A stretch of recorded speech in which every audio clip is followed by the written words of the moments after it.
Exodus chapter 39 and 40. From the blue, purple, and scarlet yarn, they made woven garments for ministering in the sanctuary. They also made sacred garments for Aaron, as the Lord commanded Moses. They made an ephod of gold, and of blue, purple, and scarlet yarn, and of finely twisted linen. They hammered out thin sheets of gold and cut strands to be worked into the blue, purple, and scarlet yarn and fine linen, the work of skilled hands. They made shoulder pieces for the ephod, which were attached to two of its corners so it could be fastened. Its skillfully woven waistband was like it, of one piece with the ephod, and made with gold and with blue, purple, and scarlet yarn, and with finely twisted linen, as the Lord commanded Moses. They mounted the onyx stones in gold filigree settings, and engraved them like a seal with the names of the sons of Israel. They fastened them on the shoulder pieces of the ephod as memorial stones for the sons of Israel, as the Lord commanded Moses. They fashioned the breastpiece, the work of a skilled craftsman. They made it like the ephod, of gold and of blue, purple, and scarlet yarn, and of finely twisted linen. It was square, a span long and a span wide, and folded double. Then they mounted 4 rows of precious stones on it. The first row was carnelian, chrysolite, and beryl.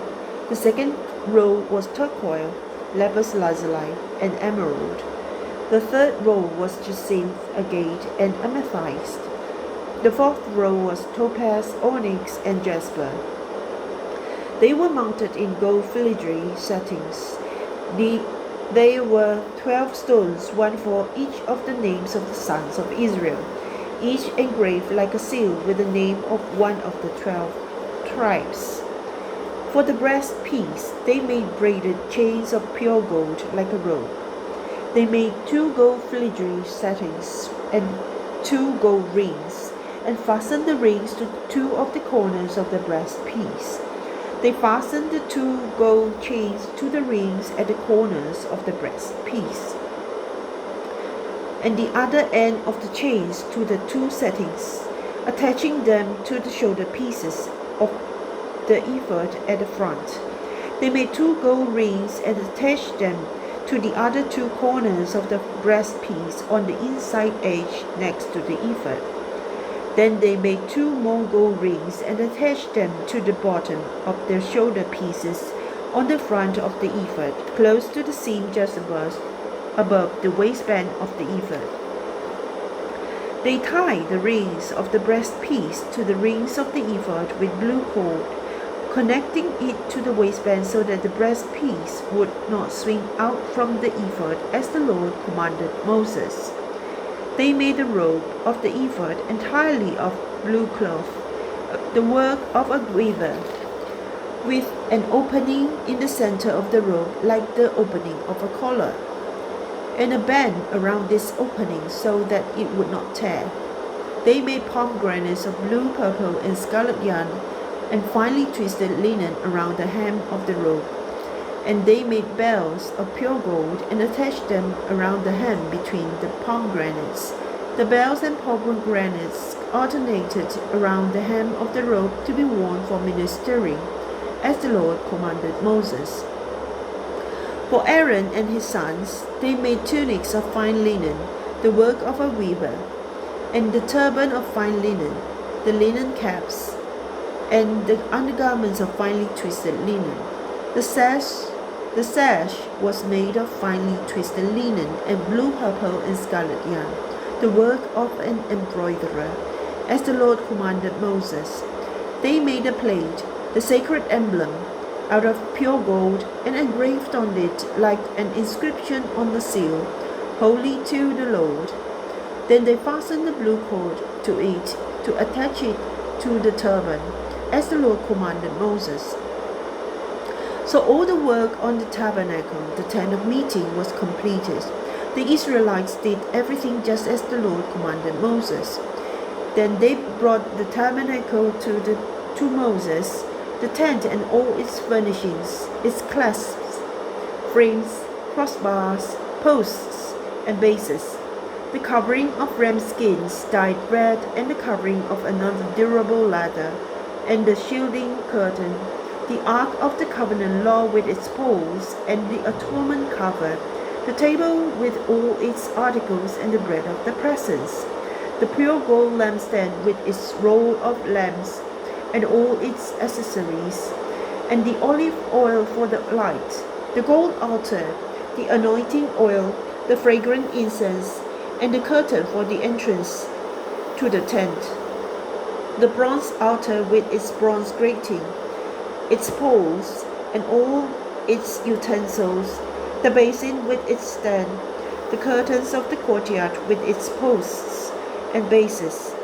and the curtain for the entrance to the courtyard, the ropes and tent pegs for the courtyard, all the furnishings for the tabernacle, the tent of meeting, and the woven garments worn for ministering in the sanctuary, both the sacred garments for Aaron the priest, and the garments for his sons when serving as priests. The Israelites had done all the work just as the Lord had commanded Moses. Moses inspected the work and saw that they had done it just as the Lord had commanded. So Moses blessed them. Then the Lord said to Moses, "Set up the tabernacle, the tent of meeting, on the first day of the first month. Place the ark of the covenant law in it, and shield the ark with the curtain. Bring in the table and set out what belongs on it. Then bring in the lampstand and set up its lamps. Place the gold altar of incense in front of the ark of the covenant law, and put the curtain at the entrance to the tabernacle. Place the altar of burnt offering in front of the entrance to the tabernacle, the tent of meeting. Place the basin between the tent of meeting and the altar, and put water in it. Set up the courtyard around it, and put a curtain at the entrance to the courtyard. Take the anointing oil and anoint the tabernacle and everything in it. Consecrate it and all its furnishings, and it will be holy. Then anoint the altar of burnt offerings and all its utensils. Consecrate the altar, and it will be most holy. Anoint the basin and with its stand, and consecrate them.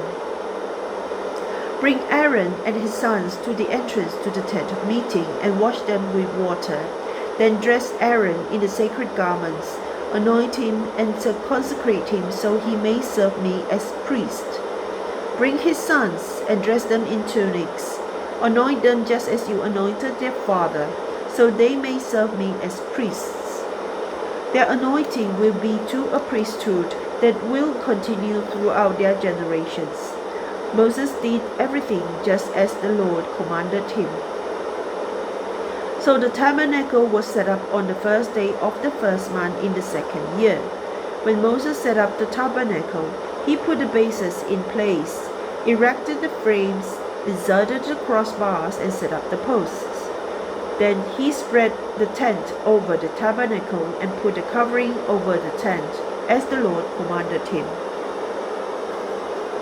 He took the tablets of the covenant law and placed them in the ark, attached the poles to the ark, and put the atonement cover over it.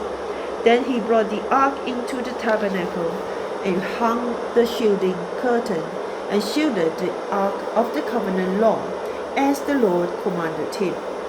Moses placed the table in the tent of meeting on the north side of the tabernacle outside the curtain, and set out the bread on it before the Lord, as the Lord commanded him.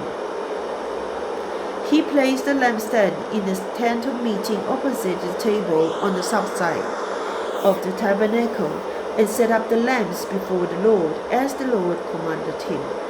Moses placed the gold altar in the tent of meeting in front of the curtain, and burnt fragrant incense on it, as the Lord commanded him. Then he put up the curtain at the entrance to the tabernacle. He set the altar of burnt offering near the entrance to the tabernacle, the tent of meeting, and offered on it burnt offerings and grain offerings as the Lord commanded him. He placed the basin between the tent of meeting and the altar and put water in it for washing. And Moses and Aaron and his sons used it to wash their hands and feet. They washed whenever they entered the tent of meeting or approached the altar, as the Lord commanded Moses. Then Moses set up the courtyard around the tabernacle and altar, and put up curtain at the entrance to the courtyard, and so Moses finished the work. Then the cloud covered the tent of meeting, and the glory of the Lord filled the tabernacle. Moses could not enter the tent of meeting because the cloud had settled on it, and the glory of the Lord filled the tabernacle. In all the travels of the Israelites, whenever the cloud lifted from above the tabernacle, they would set out. But if the cloud did not lift, they did not set out, until the day it lifted. So the cloud of the Lord was over the tabernacle by day, and fire was in the cloud by night, in the sight of all the Israelites during all their travels.